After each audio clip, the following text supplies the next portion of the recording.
Saudara, Indonesia International Motor Show atau IMS 2026 tak sekadar pameran otomotif megah, tetapi juga sekaligus cermin dinamisnya pengambilan keputusan antara suami dan juga istri saat mau membeli mobil. Benarkah otomotif ranahnya suami dan keputusan beli ada di tangan istri? Berikut liputannya untuk Anda.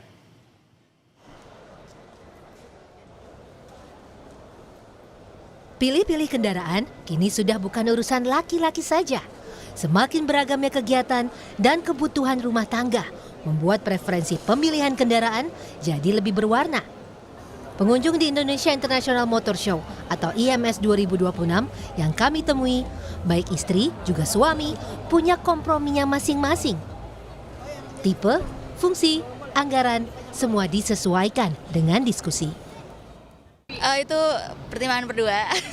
Oke, berarti selalu diajak diskusi ya? Iya dong. Nah, kalau beli mobil, mungkin dari Mas Panji ada perbedaankah? Misalnya pengennya fungsional atau Kanadi pengennya apa? Misalnya lebih ke ngelihat tipenya kah atau apa nih? Kalau kita sih kebetulan sama ya, carinya yang fungsional banget. Kalau tipe ya itu sih soal selera, tapi so far selera kita sama sih. Tipe apa sih namanya? Biasanya sih yang lucu ya dia kalau ini. Kalau saya kan fungsionalnya yang penting bisa buat keluarga. Tapi kalau istri biasanya nyari yang unik-unik lah. Kalau kita sih yang penting sama-sama suka aja ya. Walaupun ada perbedaan, ya udahlah saling mengalah aja lah gitu. Mengalah.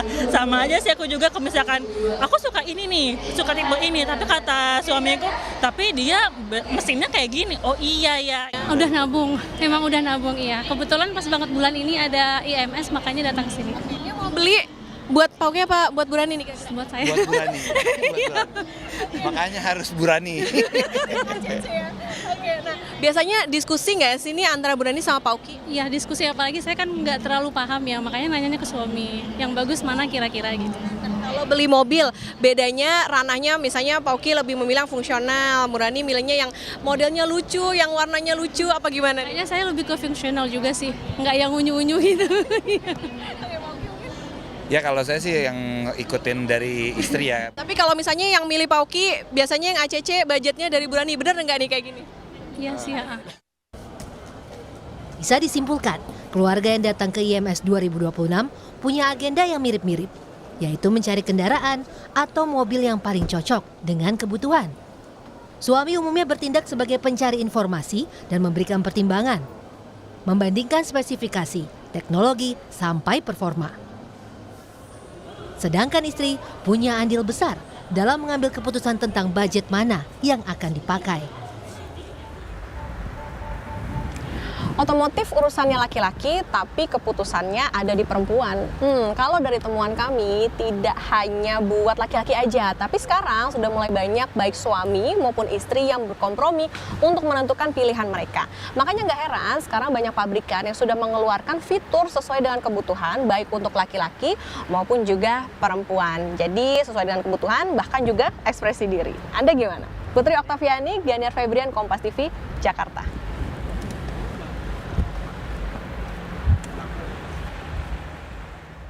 Ya, Indonesia International Motor Show atau IMS 2026 tak sekadar pameran otomotif megah, tetapi sekaligus cermin dinamisnya pengambilan keputusan antara suami dan istri saat mau beli mobil.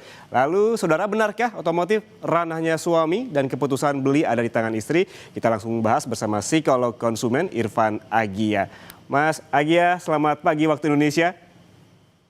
Selamat pagi waktu Indonesia. Mas Agia, tadi kita sempat melihat begitu liputannya antara suami dan istri, laki-laki dan juga perempuan. Kalau kita tarik gitu di 10 tahun terakhir, memang secara ranah psikologis otomotif itu lebih dekat ke laki-laki atau suami. Namun beberapa tahun terakhir ini perempuan ataupun istri pun menjadi target pasarnya begitu, pasar otomotif. Apa yang membuat perubahan ini, Mas? Ya, jadi sebetulnya secara sosial mobil itu sering diasosiasikan dengan laki-laki ya, karena dianggap tidak hanya sebagai barang, tapi juga simbol seperti asosiasi dengan power, performa, atau status. Tapi dalam kenyataannya, mobil juga adalah barang yang punya kegunaan praktis, seperti kendaraan keluarga, dipakai untuk antar anak, belanja, mudik, gitu ya, dan juga aktivitas harian. Nah, secara psikologis, orang yang paling memikirkan dampak sehari-hari dan juga keamanan keluarga, itu biasanya punya pengaruh yang besar dalam keputusan. Jadi ini sebetulnya bukan soal ranahnya siapa, ranah laki-laki atau ranah perempuan, tapi siapa yang paling memikirkan kebutuhan dan resiko yang jangka panjang. Nah, kebetulan walaupun tidak bisa digeneralisasi, secara observasi konsep keluarga Indonesia itu kebanyakan yang mengambil bagian peran tersebut adalah di bagian istri ya. Ataukah ini sebetulnya artinya bukan perkara pergeseran peran gender, atau sebetulnya memang sejak dulu perempuan ini memiliki pengaruh besar dalam keputusan belanja besar keluarga begitu? Betul. Jadi sebetulnya ini tidak hanya sekedar pergeseran gender gitu ya, tapi sekarang apalagi sudah ada zaman media sosial gitu ya. Sekarang semua semakin terbuka. Sebetulnya memang dalam ranah keluarga biasanya kalau konteks keluarga Indonesia itu banyak istri itu mengambil peran dalam pengambilan keputusan finansial gitu ya. Walaupun setiap keluarga beda-beda, tapi secara umum biasanya yang mengambil final decision atau pengambilan budget itu di bagian istri. Sehingga biasanya akan ada kompromi gitu ya, akan ada kompromi seperti tadi di cuplikan sebelumnya gitu ya. Jadi dinamika keluarga ini yang akhirnya menjadi peran penting observasi terutama di bidang otomotif seperti ini. Kalau kita lihat memang akhir-akhir ini juga perempuan dan juga istri begitu sangat dinamis, juga sibuk begitu, termasuk ibu rumah tangga yang mengantar anak dan juga lain-lain. Apakah ini masuk menjadi pertimbangan istri ataupun perempuan menjadi target utama pasar otomotif, Mas? Ya, jadi sebetulnya sekarang untuk target otomotif karena sekarang biasanya tadi seperti cuplikan sebelumnya gitu ya, datang bersama pasangan gitu ya, istri atau bahkan dengan keluarga. Jadi untuk para penjual gitu atau sales sekarang mereka biasanya akan mencoba melihat atau memetakan gitu ya, siapa yang memiliki peranan paling penting gitu ya, karena biasanya kalau dalam konteks otomotif laki-laki itu yang melakukan observasi gitu ya, memilih dari beberapa opsi gitu ya, misalnya dari 5 pilihan gitu ya, kemudian istri biasanya punya peran menjadi filter gitu ya, menentukan dari 5 tersebut mana sih 3 terbesar atau 2 gitu ya, pilih 2. Jadi artinya ada dinamika yang akan menentukan bagaimana para penjual ini gitu ya menargetkan siapa yang lebih perlu mereka diskusikan atau persuasi seperti itu. Oke, atau mungkin sebetulnya pasar ataupun produsen ini sudah mulai peka begitu bahwa memang yang paling menentukan dalam mengelola kebutuhan rumah tangga ini para istri. Terus ya sudah deh, para istri ataupun perempuan ini dijadikan target pasar karena memang dari segi pengelolaan kebutuhan rumah tangga juga istri sangat berperan begitu.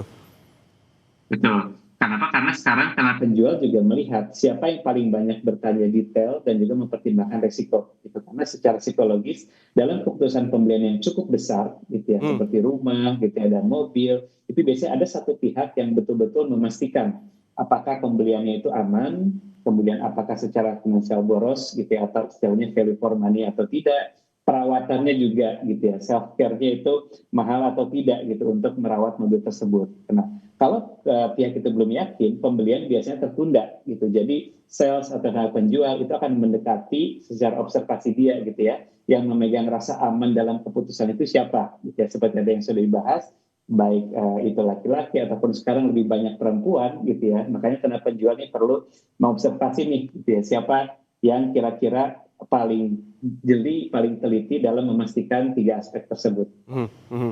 Biasanya perbedaan pertimbangan antara suami dan istri dalam membeli mobil itu apa saja sih, Mas? Mungkin tadi sempat kita melihat materi liputannya, kalau suami biasanya lebih fokus pada performa, spesifikasi, sementara istri lebih ke warna dan juga bentuk. Apa yang membedakan pertimbangan antara suami dan istri dalam membeli sebuah kendaraan atau mobil? Ya, biasanya dalam konteks psikologi konsumen dalam satu keluarga itu ada beberapa peran dalam pengambilan keputusan. Satu, ada yang mencari informasi, ada yang memberikan detail informasi. Ini biasanya bagi laki-laki gitu ya, karena biasanya mereka yang lebih detail tentang speknya seperti apa gitu ya, kemudian tipenya seperti apa. Ada role kedua atau peran kedua yang memberikan pengaruh gitu ya. Pengaruh biasanya dari suami setelah menganalisa beberapa detail-detail atau spek dari mobil tersebut. Kemudian peran ketiga ada yang memutuskan gitu ya, ada yang memutuskan, dan ini biasanya ketika ada kompromi dengan istri, dan biasanya kalau dari bagian istri atau perempuan itu bagaimana cara perawatannya gitu ya, dan kemudian boros atau tidak, kemudian secara fungsionalnya juga mudah misalnya untuk mengantar kebutuhan sehari-hari, gitu, aktivitas harian, terjemput anak, dan yang terakhir ada peran yang membayar gitu atau donaturnya istilahnya gitu ya. Nah itu juga kembali bagaimana cara keluarga mengelola masing-masing finansial. Pokoknya 4 aspek tersebut yang harus kita perhatikan dan dinamikanya biasanya dibagi seperti itu antara pria ataupun wanita. Oke, berarti memang pertimbangannya berbeda ya. Kalau laki-laki tadi seperti disebutkan spesifikasi, fungsi, dan lain-lain. Perempuan ataupun istri, warna, model, dan juga sekarang kita lihat sendiri di jalanan banyak sekali model-model mobil yang kecil dan warna-warna yang memang soft begitu bagi para istri. Terakhir, Mas Agia, apakah ini juga menandakan bahwa dalam struktur keputusan keluarga modern, istri adalah gatekeeper atau bahkan final decision maker? Ya, pada dasarnya sebetulnya kita tidak bisa menggeneralisasi, tapi memang kalau konteks sosial kultural di Indonesia, terutama juga kita lihat banyak keluarga modern, keputusan mobil itu pada intinya adalah keputusan bersama, gitu ya, seperti kompromi tadi. Tapi seringkali istri itu punya peran yang kuat sebagai tadi satu penyaring pilihan atau filter, gitu ya. Kedua, pemberi persetujuan akhir. Nah ini juga sebetulnya adalah salah satu bentuk respect, gitu ya, dari suami, gitu ya, biasanya ingin memastikan pilihan terbaik itu memastikan istri juga happy, karena kan happy wife, happy life ya. Dan yang terakhir, istri juga biasa menjadi penjaga agar keputusan itu tidak merugikan keluarga dalam jangka panjang, seperti itu. Happy life, happy wife, begitu sehingga memang keputusan-keputusan istri dalam rumah tangga juga menjadi pertimbangan pasar untuk menyediakan mobil-mobil yang memang ideal bagi perempuan dan juga para istri. Terima kasih psikolog konsumen Irfan Agia atas waktunya bersama kami di Kompas Bisnis. Sehat selalu, Mas. Selalu, terima kasih.